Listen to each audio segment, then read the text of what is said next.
Rockford, a program manager with Housing and Neighborhood Development. This is a public meeting to hear physical improvement funding request from the City of Bloomington's allocation of HUD's Community Development Block Grant Funds.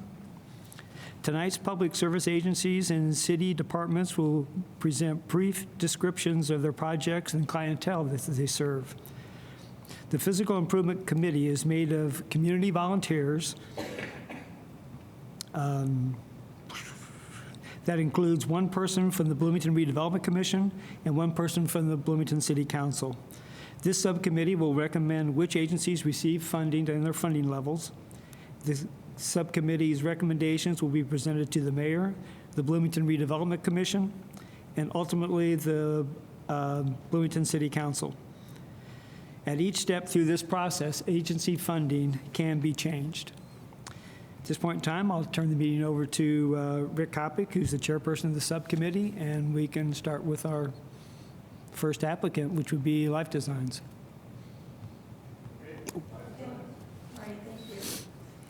Well, after I got over bronchitis, I had laryngitis, so I apologize. I'll do my best.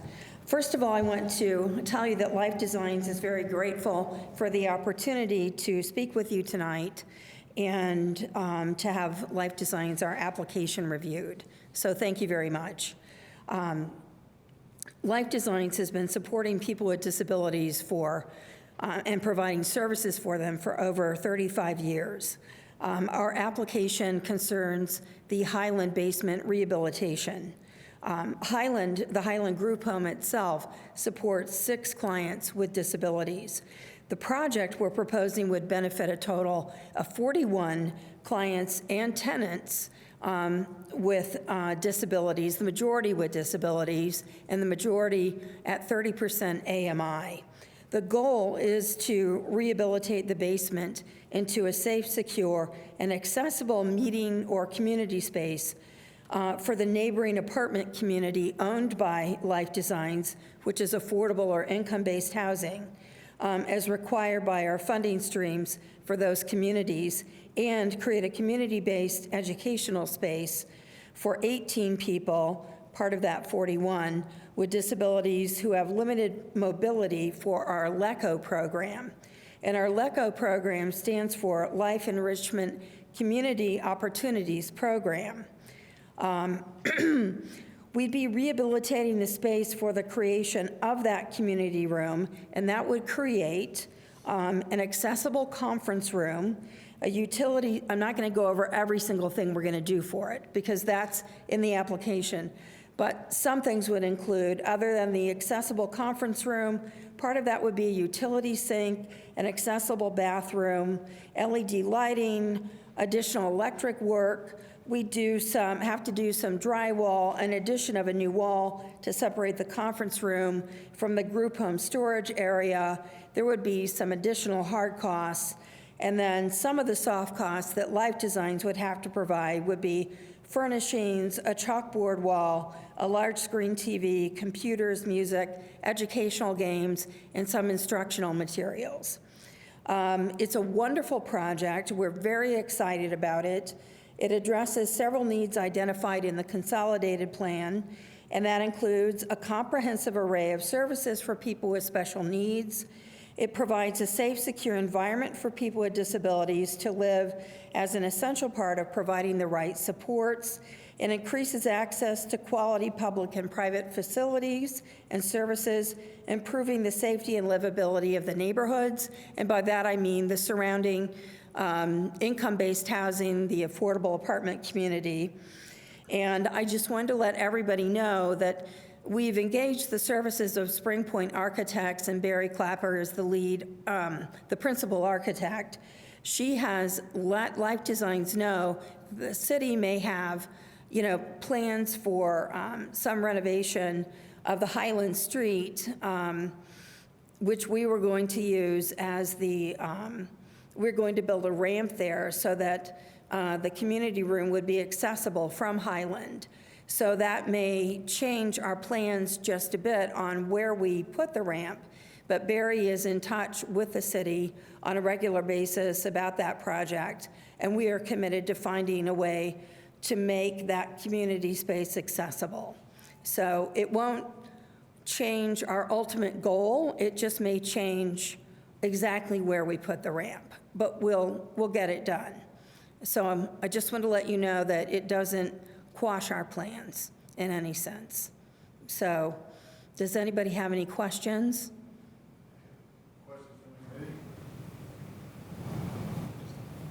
So just that acronym, LECO, LECO, could you just explain Yes. that one again? I'm sorry, what about it? Could you just explain it again? What did it stand for?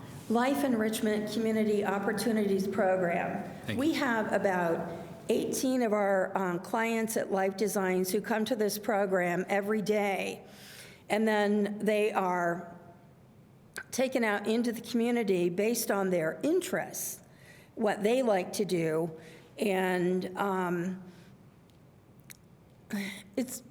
the program's going to change slightly, but what they've been doing is getting an education in areas that help enrich their skills so that they can find jobs, and so that they can be more independent, function more independently in the community.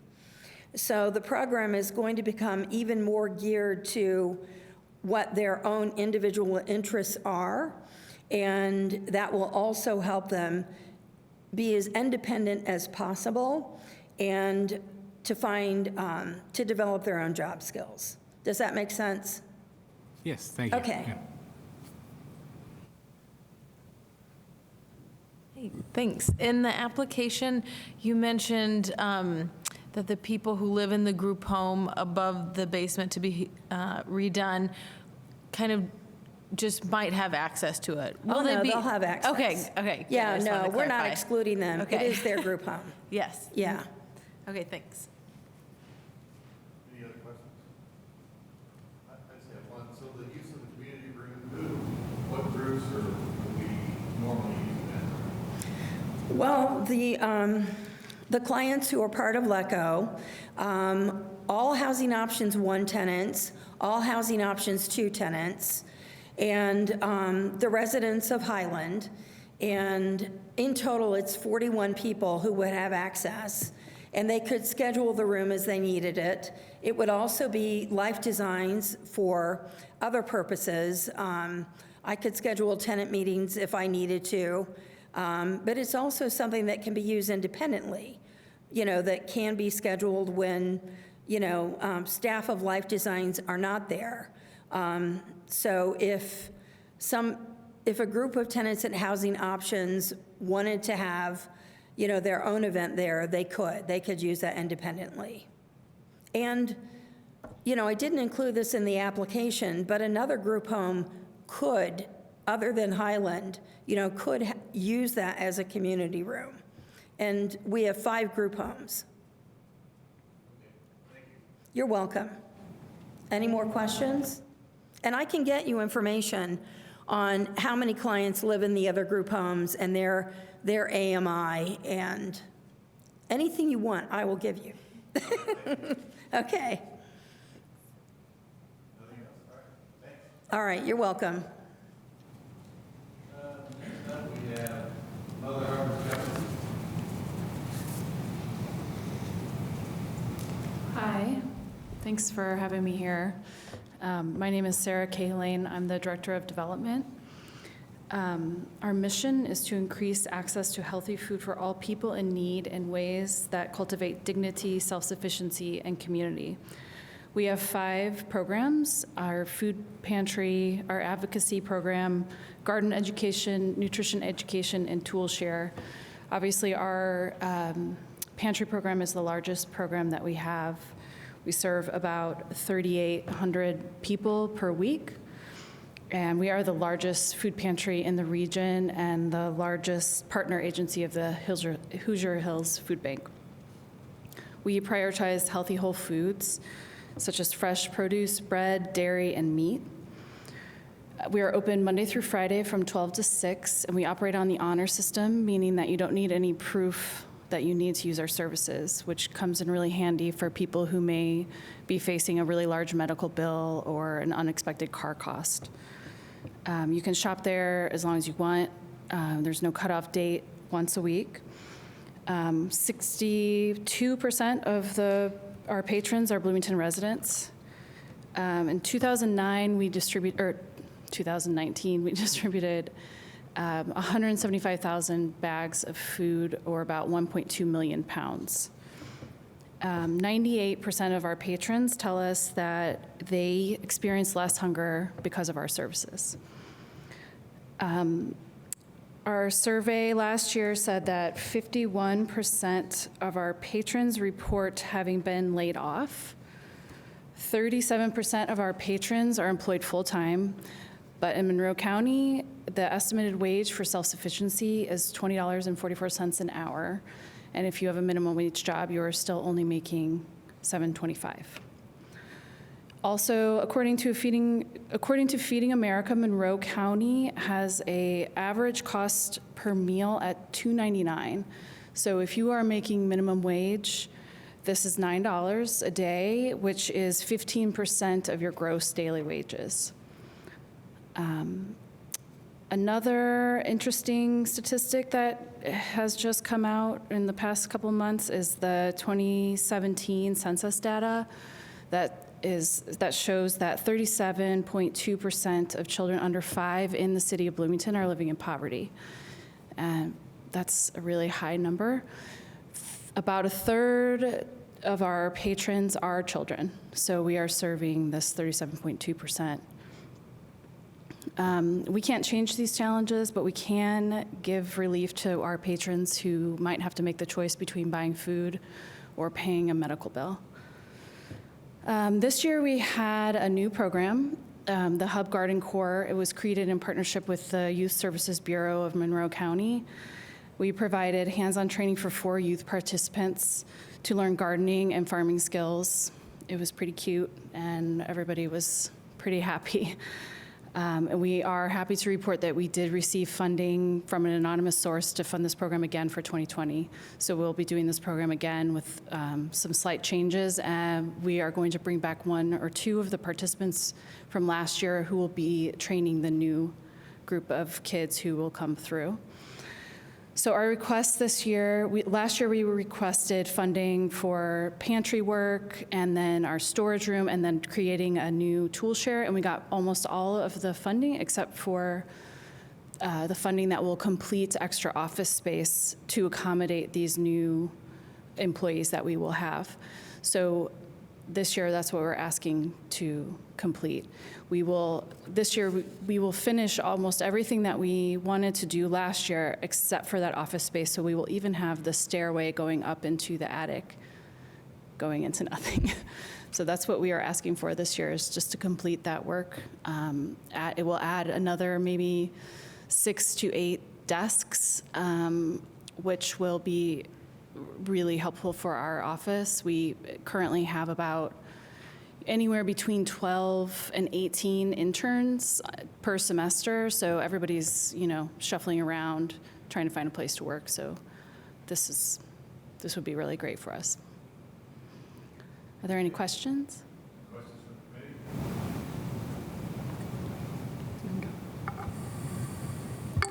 committee? I just wondered if you could tell us a bit about what the interns do as part of the program, because it seems like 18 interns, it's a lot of people. There must be a lot. I'm sorry, I can't. Sorry, get closer here. Could you tell us a little bit about what the interns do that would be using this? Oh, our office space? interns? Yeah. Well, we have interns for every program, and since we have 5 programs, there are, and then I also have a SPIA fellow, and then our advocacy coordinator has a SPIA fellow, so we usually have between 3 to 4 interns for each program. So that's about 12 to 15 interns per semester. They do a lot. Especially in the garden program, they are doing a lot of what we need to get done. I have a question. The office furniture, is that part of the amount requested? Mm-hmm. And Yeah. do you plan on getting that secondhand? We will get what is the best option for us economically, yes, yeah. Any other questions? Thank you. Next we have Monroe County Administration.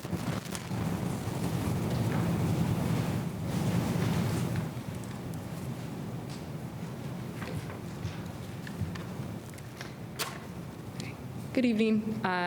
First off, thank you so much for having us out here this evening and taking time out of your days to hear a little bit more about our proposals. My name is Mary Jean Hoyger, and I am the Development Associate at Monroe County United Ministries, affectionately called MACM. MACM serves Monroe County's low-income population through two main programs, our Self-Sufficiency Center and then our Compass Early Learning Center. Over the past 80 years, MACM has provided high-quality, affordable childcare and self-sufficiency assistance to households experiencing financial instability. Our 30-year vision is to eliminate generational poverty in Monroe County. Compass Early Learning Center offers full-time, year-round care for children ages 1 to 5. It is our goal to prepare children for school, support their parents' employment and educational opportunities, and provide services that promote each child's individual development.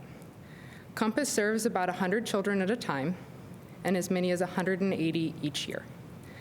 Of those enrolled throughout 2019, we had over 85% live in homes at the low moderate income level or below, with almost 40% considered extremely low income. 60% are from single female households, 29% are racial and ethnic minorities, and 1% are non-native English speakers. Our proposal, Safe Playgrounds for Compass Kids, is designed to continue providing a fun and safe environment where our children from Compass can learn and grow. We are requesting $6,193.75 to add rubber mulch to all 3 playgrounds at Compass North and the addition of fencing to the top southeast portion of the playground. According to the state of Indiana, under the regulations set forth by the U.S. Consumer Project Safety Commission, rubber mulch on school playgrounds needs to be kept at a depth level of about 6 inches. Staff at our Compass North site recently discovered that all of our playgrounds need another 2 inches of rubber mulch to meet this requirement. Having the appropriate level of rubber mulch not only ensures that Compass is meeting the state requirement, which is vital to us maintaining our licensure with the state, but also that our children are provided with a well-maintained space to be active and avoid injury. To meet this requirement of 6 inches, MACM is intending to order over 21,000 pounds of rubber mulch, which will be spread out over the 3 playgrounds to provide the needed 6 inches of depth. The second part to this project is to add fencing and gates to the section of the top southeast portion of the playground. While both top playgrounds are contained in a large fenced-in area, the southeast playground needs some additional fencing and 2 gates to completely section it off. By having a clearly separated area for the Compass children to play in, teachers better ensure the safety of all of our children outside. Currently, Compass teachers are using items like chairs, dollhouse, and other large toys, as you guys saw at your visit, to create a temporary barrier to section off that portion of the playground. While somewhat functional, this is not a long-term solution. With the addition of the fencing and the 2 gates, the Safe Playgrounds for Compass Kids project will be considered complete. Anybody have any questions?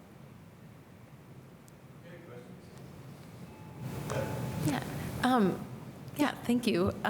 Why did they choose, why rubber mulch over a different surface or other type of mulch? It's what our Pathways to Quality person recommends for us to follow licensure with the state. Okay, thanks. No, it's a very good question. I asked it myself. Anything else? Is the rubber mulch recycled? Like, does it come from rubber from other uses? Yes, as far as we know. Okay. But it's processed in a way that is safe for the children, clearly. So they can eat it. Is it possible to break out your costs with the fencing separate from the rubber mulch for us? Yeah. Give me. I don't know that I have it in the, I only see one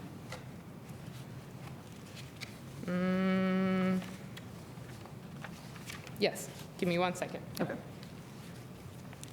I didn't even mean today, but that'll be good. I brought our estimates with us, just in case. Yeah.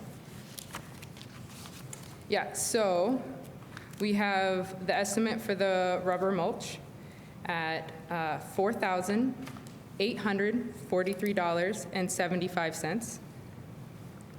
And the estimate for the fencing is $1,350. Okay. Thank you. Any additional questions? Okay, thank you very much. Thank you, and have a good evening. Thanks. Next, we have Habitat for Humanity.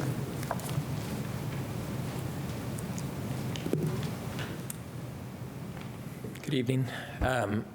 My name is Nate Ferreira. I'm the Director of Land Development and Production for Habitat. Good to see you all again. Thanks for having me and for looking at our application. Since 1988, Habitat has had the same vision for our community, a world where everyone has a decent place to live. Our mission is to eliminate poverty housing by building decent, safe, and affordable homes in partnership with qualifying families. We are currently building our 208th house right up the street at our Trailview neighborhood. And we have housed over 750 people, about 420 of those are children. We currently build 8 to 10 houses per year and have 20 families on our waiting list, or within our program. Habitat families qualify based on 3 criteria. One is a need for housing, which includes poor physical conditions, being overcrowded, being unaffordable, and/or being transitional or subsidized, which includes Section 8. Second, all our homeowners demonstrate an ability to pay a mortgage. We don't give houses away. They actually pay a zero-interest mortgage. And third, there must be a willingness to partner.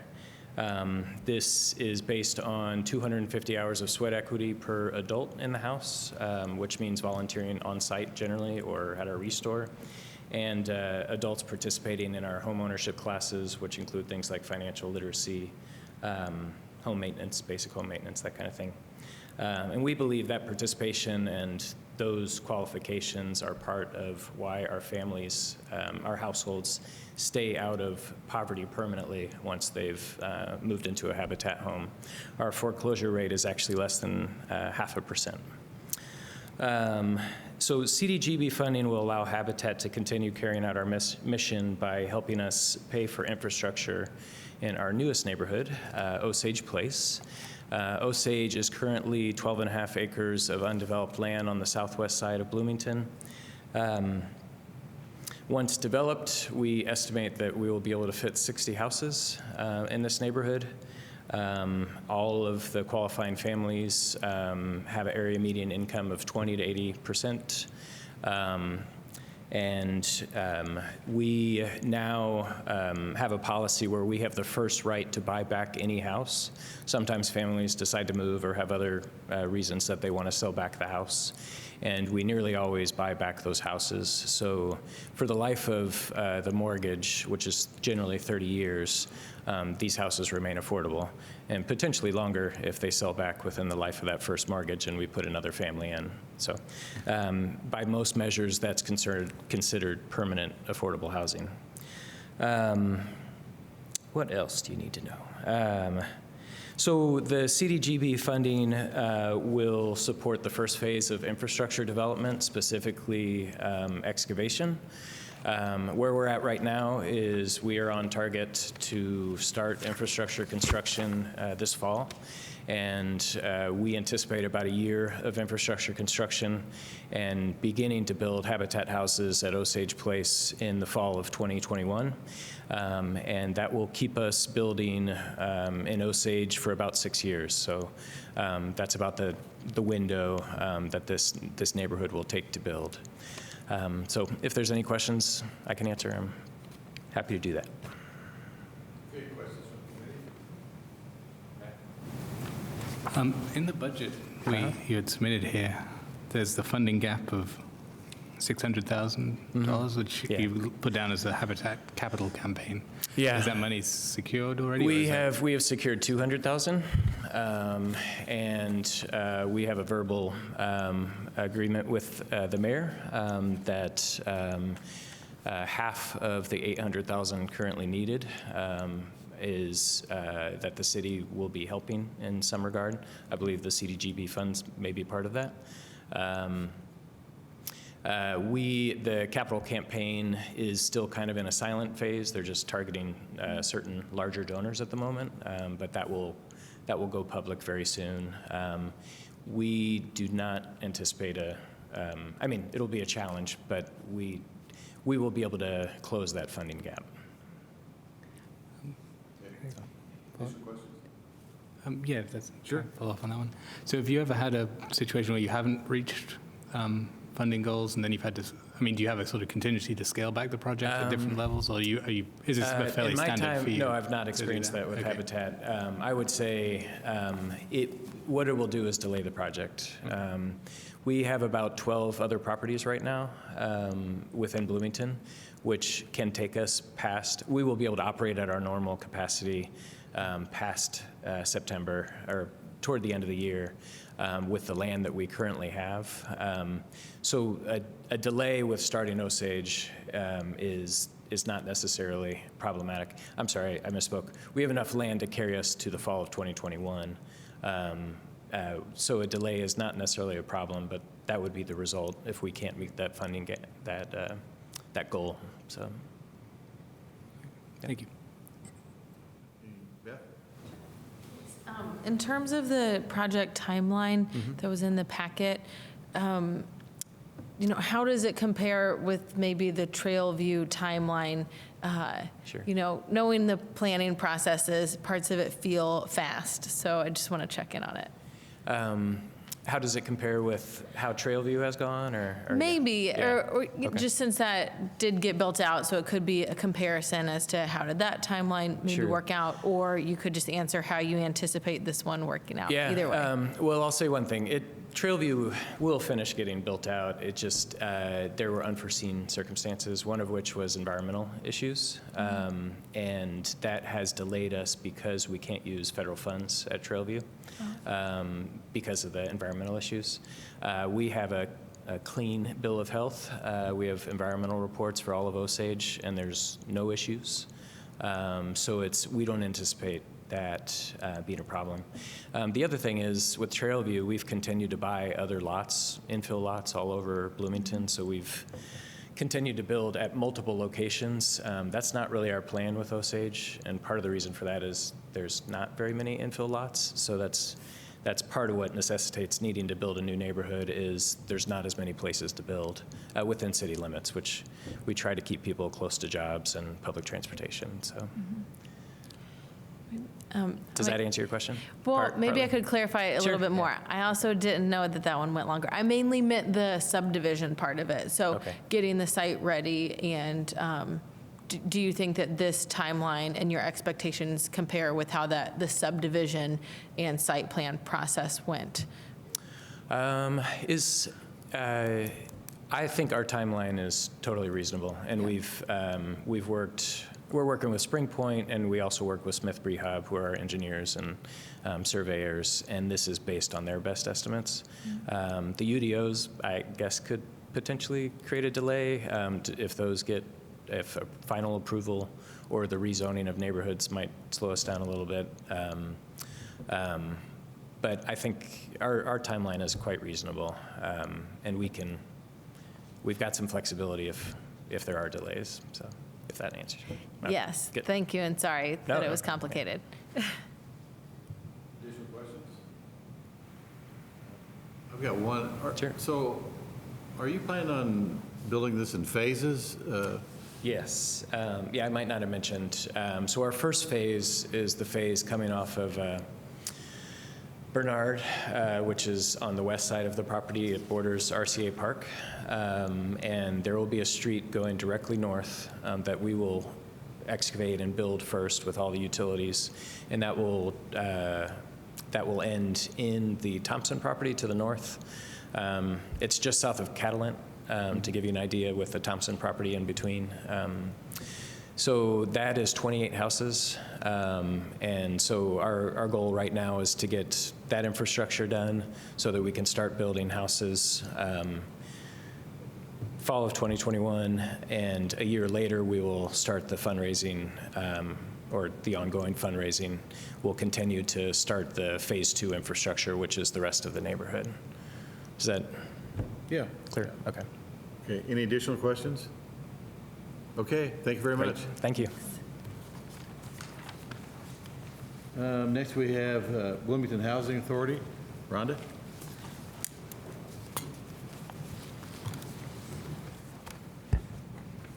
Good evening. I'm Rhonda Moore from the Bloomington Housing Authority. And I'd like to thank you for the 2019 funding that's going for wheelchair accessible upgrades. We're putting out to bid ADA compliant ramps on 3 buildings at the Reverend Butler Complex, and ADA curb cuts, concrete curb cuts in the sidewalks at Walnut Woods. That pre-bid meeting will be January 29th at 2:30 for anyone that's interested in bidding. If you know any contractors, pass the word along. We like competition. We get more done. So to further our goal of providing accessibility, we are requesting $150,000 to complete the installation of the remaining 7 buildings, 7 one-story buildings in the Reverend Butler apartment complex. That would be all 10 of the one-story buildings once we complete the project, which is scheduled to be completed on this first phase, the 3 buildings, and then there'd be 7 more that we would start late this fall. The majority of these units, there's 32 one-bedroom units in these one-story buildings that I'm talking about. The majority of those residents are elderly and disabled, and we would like to be able to provide the opportunity to age in place for, me that has to go and visit the units sometimes that can't hardly get up the stairs. We want to further our accessibility efforts at all of our properties. This is one component, the accessibility features is one component of a major renovation plan for 116 units at our Reverend Butler and Walnut Woods complexes. We're currently in the process of converting these public housing units to a HUD, Housing and Urban Development Section 8 base program called the Rental Assistance Demonstration, RAD for short. This will allow us to generate approximately $7 million to do renovations and site improvements.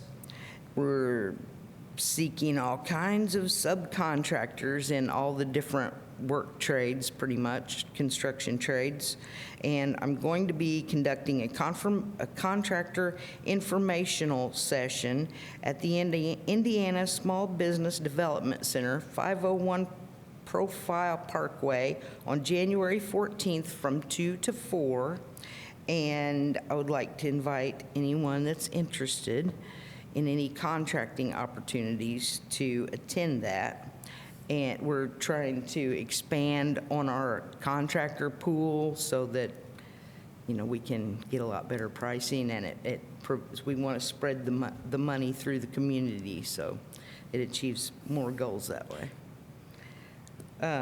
So I'd like to thank you for your consideration. I know you guys know about this project. It's going to be constructed of treated lumber posts, railing, and composite treads, concrete walks up to the ramps. So let me know if you have any questions. Okay, questions? Yeah, did a great you guys know job. what I'm doing. All right, thank you very much. Nice article in today's paper. Next, we have City of Bloomington, Planning and Transportation.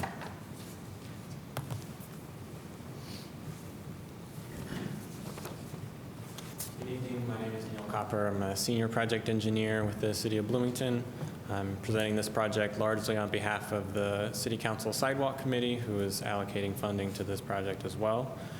The project is for sidewalk on 14th Street between Madison and Woodburn.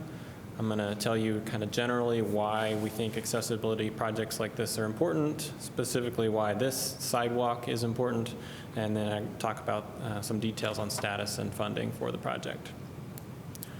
So there are many different reasons why sidewalks are important, but two in particular that jump into my mind as reasons that sidewalk improvements are listed as a top priority for HAND's consolidated plan are first, the safety of people that are already walking today who have to walk in the street when there are no sidewalks. So it could be kids going to school, could be parents going to work, generally people going shopping or recreation. But second, for people that would walk more if there was a safe and comfortable route for them to walk. And also the financial benefits that they would see if they made that shift. So in my application, I listed some specific data, but I'll just summarize that families that can switch from 2 to 1 car or 1 to 0 car save a substantial portion of their income that could instead go to housing or other needs. Some families may reduce their reliance on cars by choice to use that money elsewhere, and some families already can't afford that car or cars, and they deserve a safe way to serve their transportation needs. Specifically on this project, this is an area with a high proportion of low and medium income residents. If you look in the area from the railroad tracks up to 17th Street, currently there is no continuous east-west sidewalk connection between Madison and College. So Madison and College each have sidewalks. They're separated by only 2 blocks, but there's no direct sidewalk connection. This 1 block long sidewalk project would fill in the gap in the existing sidewalk network, and it would connect the housing and businesses and multiple transit routes. A couple details. In 2019, the Council Sidewalk Committee allocated funding for design. We have contracted with an engineering firm that is currently underway on that design. We fully expect to be construction ready by the time that the CDBG funding would be available. The Council Sidewalk Committee has not yet finalized their 2020 budget, but I will just go ahead and tell you that they fully recognize that some CDBG applications are not fully funded and are only partially funded, and they do expect to be able to fund the remainder if any partial funding is awarded to this project. That's all that I specifically wanted to present on, but I want to thank you for your time and I'd be happy to answer any questions that you have. Okay, questions from the committee? Sure, Matt. Just for my own information, being kind of the newest person on the committee here, well, at least experienced with how the city budgeting and city spending works. So I think when we went to look at it, this money was for a particular block area between 14th Street, I think you said. But is it part of a larger project that the city is building that walkway to College to across these neighborhoods? Is this just one component of it? Yeah, so this project is the 1 block on 14th from Madison to Woodburn. There's existing sidewalk from Woodburn to College, so that completes the kind of Madison to College route that I was talking about. 14th Street also forms kind of a larger east-west connection. If you look at it, it's the more connected street in that area, east-west. It's prioritized as what we call a neighborhood greenway in our transportation plan. So there is that bigger vision for it, but this project actually completes that sidewalk network, that east-west connection. Thank you. Okay, additional questions? Okay, thanks, Neil. Thank you. Next, we have City of Bloomington Housing and Neighborhood Development.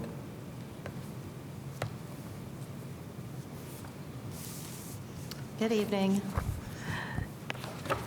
My name is Sarah Bowes. I'm with I'm a project manager in the Housing and Neighborhood Development. And we have applied for $100,000, or we've requested $100,000 for our rehabilitation program.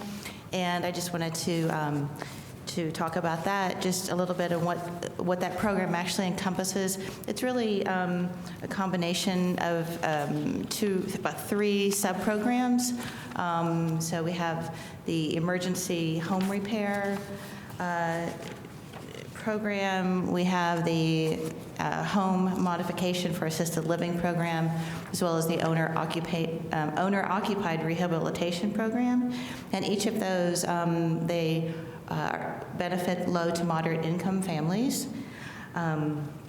They have their specific criteria and eligibility for the applicants, and I'm scurrying right now trying to find some numbers. Just a second. So the emergency home repair, it could be something like replacing a water heater. It could be fixing a leaky roof, emergency types of things, plumbing, electrical, those types of things. It's a grant that's we can provide up to $7,500 for a home and $3,500 for a mobile home, all within the corporate city limits, of course.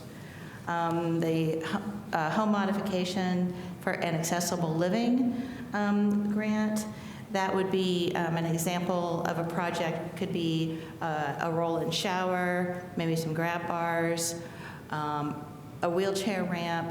So it's $9,500 that is available for someone who owns their home, and it's $33,000 offered to folks for if they are renting.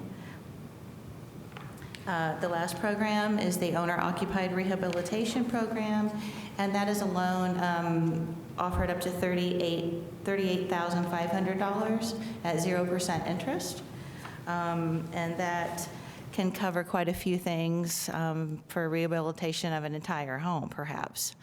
Again, roof repair, flooring repair, larger scale projects.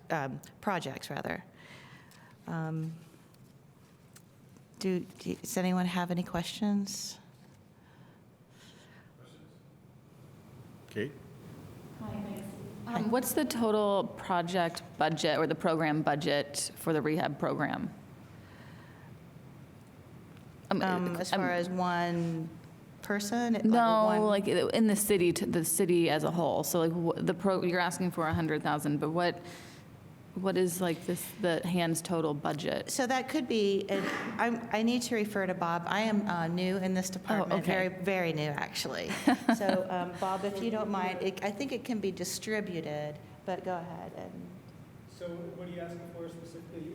Just how big project this or the grant? program is, I guess, is my question. So this is for potentially, we don't know who will apply for these funds and how they will be divided out. But does the entire program serve for about 4 people a year, or is it larger than this 100,000? So they're asking $75,000. They're asking 100. 100,000. Okay, so for 100,000, they can either break it down and do EHRs or HMALs, or they can do a full-blown. Typically, a full-blown OOR is right around $35,000. If they want to go more than that, then they usually have to take some extra steps. Yeah, I'm sorry, I'm not asking very well. So my question is not how many people this will serve, but is the program itself in hand larger than this $100,000? So is this supplementing the program, or is this the entire program? Budget, right, does that make sense? Okay. So are we allocating certain amounts of that $100,000 if received for No, I'm asking, is the budget really, does the program have like a $500,000 budget, and you're asking this funding to supplement that? Oh, is it supplementing? Yes. I see, something greater. Right. Right. Not sure. No, I'm not sure. Okay. I don't understand the question. Pardon me? Yes, there are more additional funds available. This is my first time asking questions. Last year, Is that going to be on tape? they use all the money. So the program serves usually more than about 4 people a year. Yes. Yes. Okay. Okay. Yes. Last year we had 77.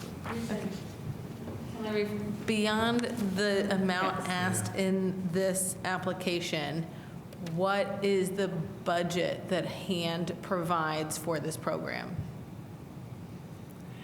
What we receive from CDBG is what is available for the program. Got it. 100%, it's 100% of the 100%. program. However, Okay. we have not spent all of last year's money. Okay. So we have 2 buckets of money, but we didn't get our funding until November, October of last year. So it takes us a while. So we still have 19 money. Hopefully, we get through the 19, it'll carry us through until we get the 20 money. So it's a rolling thing. I mean, sometimes we went through some periods of time where we didn't have that many OORs. And then this last year, I think we went through about right around between 10 to 12 emergency home repairs, and anywhere from $5,000 to $10,000 each, and it just gobbles up a lot. So it's really kind of hard to predict. I personally have worked through 2 home modification for assisted living projects in the last couple of months, so that's just been super satisfying. So the need is definitely there. Okay, additional questions? Matt? So this is, again, maybe more informational for me, but with this program, you don't have to identify the homeowners or the where you're spending the money before receiving the grant. The grant goes to the city, or to your organization, sorry, and then you can identify where it's going to be spent afterwards, just anywhere within the limits of the city. Correct. Is So that the idea? you have, we'll have people who walk in and fill out an application, or they can fill it out online. It's whoever asks, whoever applies, whoever is eligible. Yeah. So you don't have to designate a particular neighborhood or area where the money will be spent. It's No. just within the city limits. No. Okay. Thank you. Okay, additional questions? Okay, thank you. You're welcome. Thank you. So now we have any public comment? Seeing none, any general discussion? Thank you. That's Okay. my discussion. Thanks for presenting. We're adjourned.